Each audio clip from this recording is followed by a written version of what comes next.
মানুষ আদতে কী চায় তা বোধহয় সে নিজেও জানে না। এই যে রোজ আমরা ছুটতে থাকি পুরনো সবটা ফেলে নতুন কিছুর জন্য, আদতে নতুনত্বে কী এমন সুখ আছে? কখনো কি আমরা বিচার করে দেখেছি? নাকি কেবল সাময়িক কিছুর মোহে পড়ে শুধু ছুটি নিজেকে আলাদা দেখানোর জন্য সবার মাঝে?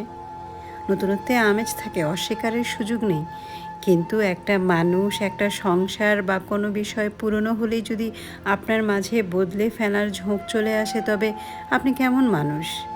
তাহলে সেই হিসেবে তো আপনিও ভীষণ পুরনো। বাবা মাও নতুন নয়, তবে কি তারাও বদল হবে? আপনার ভালো লাগেনি এমন খোঁড়া এক যুক্তি দাঁড় করিয়ে আপনি এমন কারো কাছ থেকে আলাদা হতে পারেন না, যাকে আপনি আশা দিয়ে জীবনে এনেছেন, যার জীবনের এক গুরুত্বপূর্ণ অংশ আপনি তার। ভালো না লাগলে সময় নেওয়া যায়, সম্পর্কে নতুন সুযোগ দেয়া যায়, ভেঙে ফেলা নয়। আজ গতকালকে সাজানো সংসারটাকে, এতদিনের পথ চলা মানুষটাকে পুরনো লাগছে, পরশু তো আবার আজকের সম্পর্ক আর মানুষ দুটোই পুরনো হবে। কি করবেন তখন? আবারও ছুটবেন নতুন কিছুর পেছনে? নিজের প্রতি লজ্জা আসবে না? আর এই পিছু নেওয়া রোজ কতদিনই চলবে?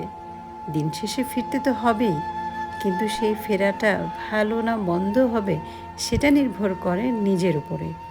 যুগ না জানুক, পরিবার না জানুক, আপনি জানেন কি করছেন আপনি।